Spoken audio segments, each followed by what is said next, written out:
Bonjour. Savez-vous qu'à l'heure actuelle, il y a 72% de chances que vous ayez dans votre garde-manger des aliments contenant des insectes, non pas comme contaminants, mais bien comme ingrédients? Les multinationales qui vous les vendent comptent sur une chose, que vous ne lisiez jamais au-delà de la 3e ligne de la liste des ingrédients. Vous voyez ceci? Acheta domesticus. Cela sonne médical, scientifique et même rassurant. Il s'agit en réalité de poudre de grillon. Et le Ténébrio molitor, ce sont des larves de ténébrion meunier, moulues en un complément protéique que l'on trouve désormais dans le pain, les pâtes et les barres protéinées dans tous les supermarchés Lidl et Aldi de France.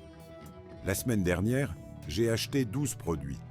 J'ai retourné chaque emballage pour en inspecter la composition. 4 d'entre eux contenaient des insectes. 4. Et je ne l'ai su que parce que j'ai passé 2 heures à apprendre les codes qu'ils ne veulent surtout pas que vous puissiez reconnaître. Ils ne le cachent pas. Légalement, ils ne le peuvent pas, mais ils ne s'en vantent pas non plus. Ils utilisent des noms latins, des numérotations complexes. Ils parient sur le fait que vous êtes pressé, fatigué, que vous essayez simplement de nourrir votre famille. Alors, voici ce que nous allons faire dans les 3 prochaines minutes. Je vais vous expliquer chaque code qui signifie la présence d'insectes. Je vais vous montrer ces produits. Je vais vous apprendre à repérer le schéma pour que vous n'achetiez plus jamais cela par accident, car une fois que vous l'aurez vu, vous ne pourrez plus l'ignorer. Restez avec moi. Avant que la situation ne s'améliore, elle va empirer. Imaginez, nous sommes en 2026, la période de transition est terminée. L'invasion d'insectes dans les supermarchés français a atteint son apogée. Tandis que les enseignes comme Aldi et Lidl parlent de durabilité et d'innovation, la réalité est une question de profit brut. Les protéines traditionnelles, plus coûteuses, sont remplacées par de la farine d'insectes bon marché, dissimulée sous des appellations comme Acheta domesticus et Alphitobius diaperinus. 4 espèces ont ainsi envahi nos sources d'alimentation. Chacune a été approuvée par des règlements spécifiques de l'Union européenne et chacune est cachée derrière une terminologie scientifique latine qui semble savante, mais qui désigne en réalité des grillons, des vers et des coléoptères.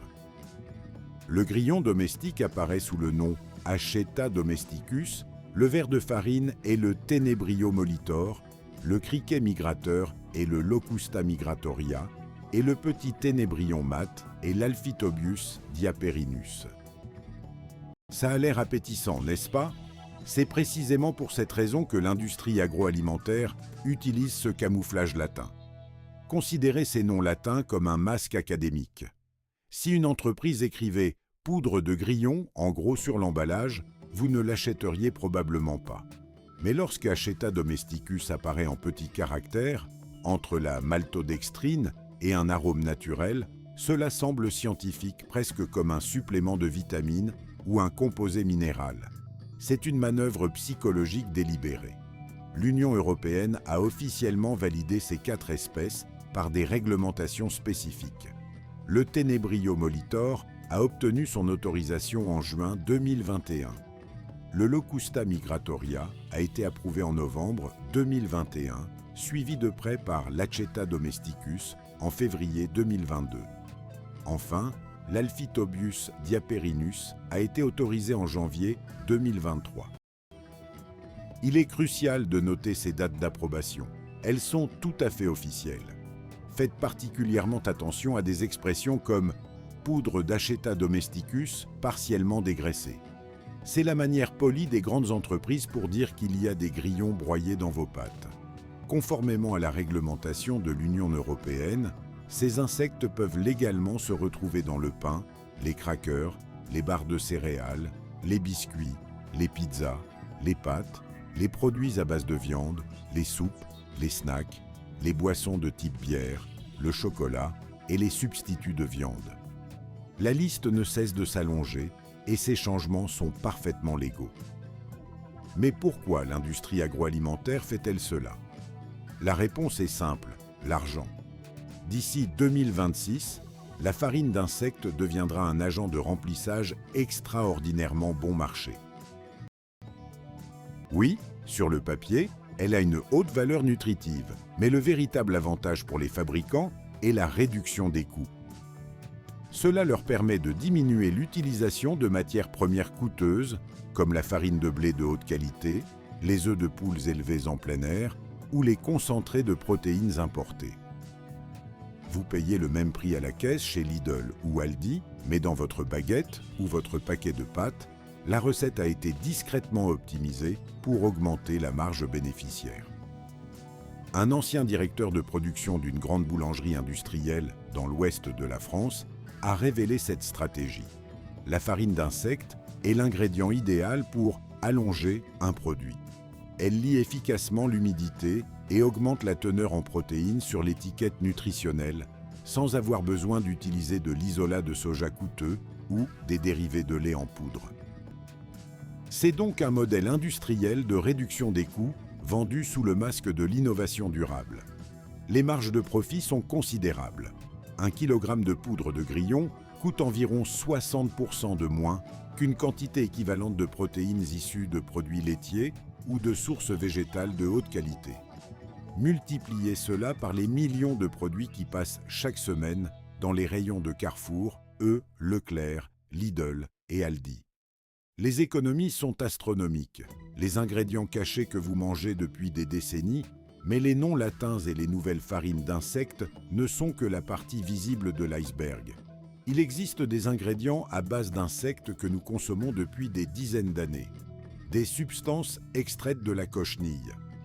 Le E120, également connu sous le nom de carmin ou d'extrait de cochenille, apparaît dans presque tout ce qui doit avoir une couleur rouge appétissante.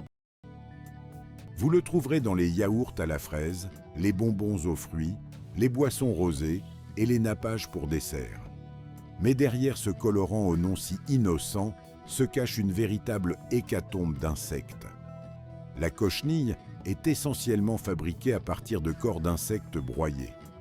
Pour produire un seul kilogramme de ce colorant rouge, les ouvriers doivent écraser environ 150 000 cochenilles femelles de l'espèce Dactylopus coccus, qui vivent sur des cactus au Pérou et au Mexique. Les insectes sont récoltés, tués par la chaleur, séchés, puis moulus en une fine poudre. Le colorant rouge est ensuite extrait à l'aide d'eau combinée à des solutions d'ammoniac ou de carbonate de sodium.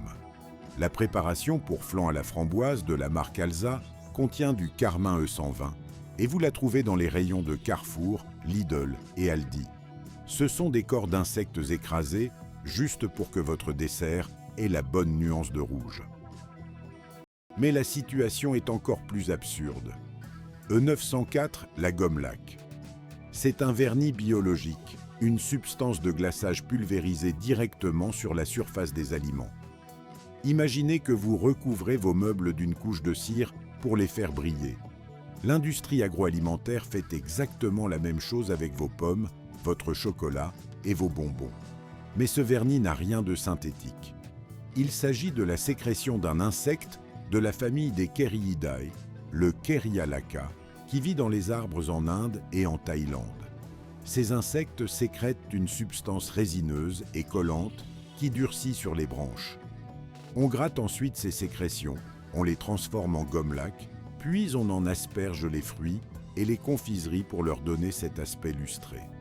Pour produire 1 kg de gomme laque, il faut récolter les sécrétions de 50 000 à 300 000 de ces insectes. Quand vous croquez dans cette pomme bien brillante de chez Lidl, vous consommez donc des sécrétions d'insectes. Le danger pour la santé, c'est la chitine et les réactions allergiques qu'elle peut provoquer. Le dégoût est une chose, mais votre organisme est confronté à un problème bien plus grave. En 2026, il ne s'agira plus seulement d'une simple répulsion esthétique. Avec l'introduction massive de la farine d'insectes dans le pain, les pâtes et les produits protéinés du quotidien, un nouveau risque médical pèse sur les consommateurs français. Ce risque, c'est la chitine. La chitine est la substance qui compose l'exosquelette des insectes, leur carapace externe rigide. Pensez à la chitine comme à des carapaces de crevettes broyées et réduite en une fine poudre. Pour la plupart des personnes sans allergie, elle traverse le système digestif comme une fibre difficile à digérer. Cela peut être inconfortable, mais ce n'est pas immédiatement dangereux.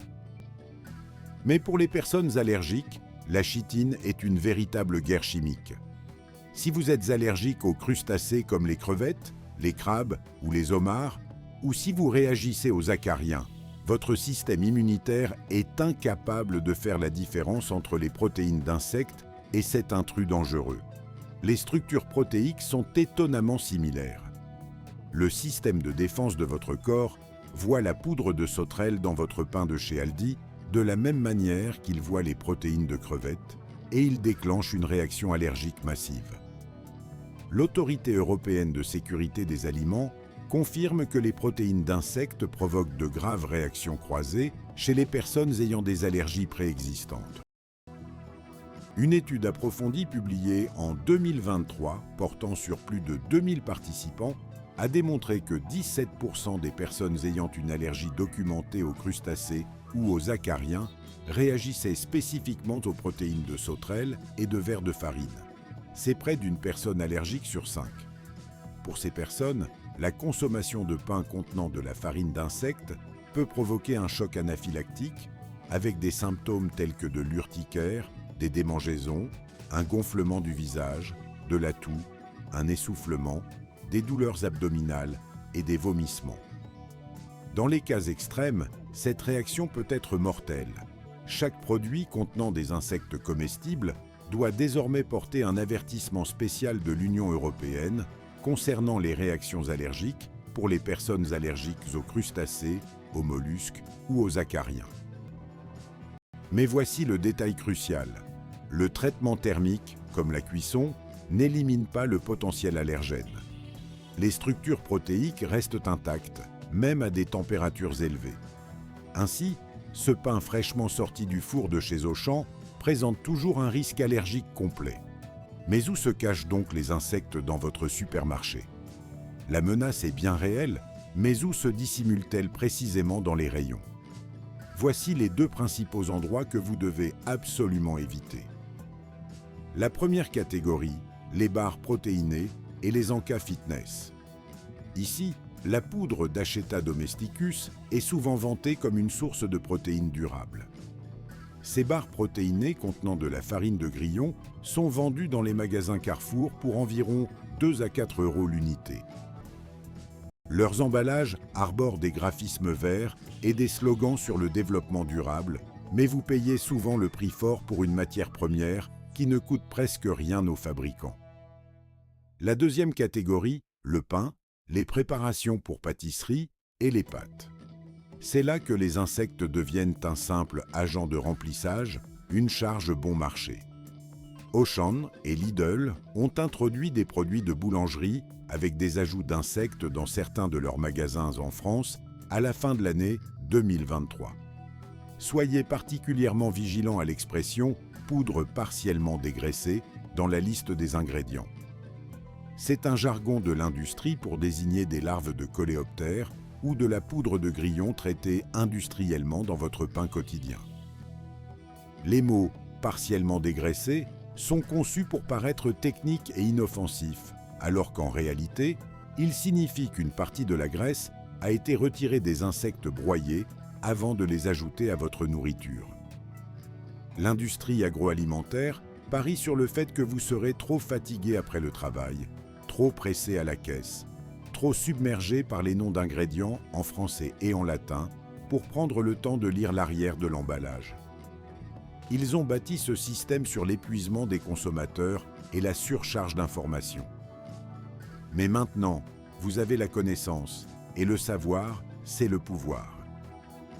Voici votre plan de bataille en 3 étapes pour des courses garanties sans insectes. Étape 1, la barrière latine. Dès que vous voyez Acheta, Tenebrio, Locusta ou Alphitobius dans la liste des ingrédients, reposez immédiatement le produit. Ces noms latins apparaissent en petits caractères, souvent dissimulés parmi d'autres composants. Apprenez à repérer ces 4 mots et à les écarter sans hésiter. Étape 2, le bouclier vegan. Pour une certitude absolue, privilégiez les produits portant un label vegan officiel. La certification vegan agit comme un garde du corps biologique. Elle bloque tout ce qui provient d'un animal et les insectes sont classés comme des animaux. Cela élimine automatiquement le E120, c'est-à-dire les cochenilles broyées, ainsi que le E904, qui correspond aux sécrétions de la cochenille valaque. Étape 3. Soyez attentifs aux avertissements sur les allergènes. Si l'emballage mentionne « peut contenir des crustacés », mais que la liste des ingrédients ne comporte aucun fruit de mer, cela indique très souvent la présence de chitine provenant d'ingrédients à base d'insectes. Désormais, le pouvoir est entre vos mains. Le ministère de l'Agriculture français a préparé un projet de décret visant à introduire un étiquetage graphique obligatoire sur les produits contenant des insectes, avec une icône d'insecte bien visible. Ce décret est actuellement à l'étude. Selon une enquête de l'association UFC, Que choisir de la fin de l'année 2024, environ 76% des consommateurs français ne souhaitent pas consommer de produits contenant des insectes ou des ingrédients dérivés d'insectes. Vous n'êtes pas seul. Vous faites partie de cette majorité consciente qui refuse de servir de cobaye aux expériences de réduction des coûts menées par les multinationales, habilement déguisées en innovations écologiques. L'industrie agroalimentaire a bâti tout ce système sur votre manque d'information, comptant sur votre confiance aveugle. Ils ont parié sur le fait que les noms scientifiques vous sembleraient trop compliqués. Ils ont supposé que vous ne feriez jamais le lien entre le code E120 et de la poudre d'insectes. Ils ont pris le risque que le discours marketing sur le développement durable étouffe votre instinct le plus fondamental, celui de savoir précisément ce que vous donnez à manger à votre famille. Mais aujourd'hui, les choses ont changé. Vous savez déchiffrer leur code. Vous comprenez leur véritable motivation. Vous savez reconnaître les produits qui contiennent des insectes cachés et identifier les étiquettes qui, au contraire,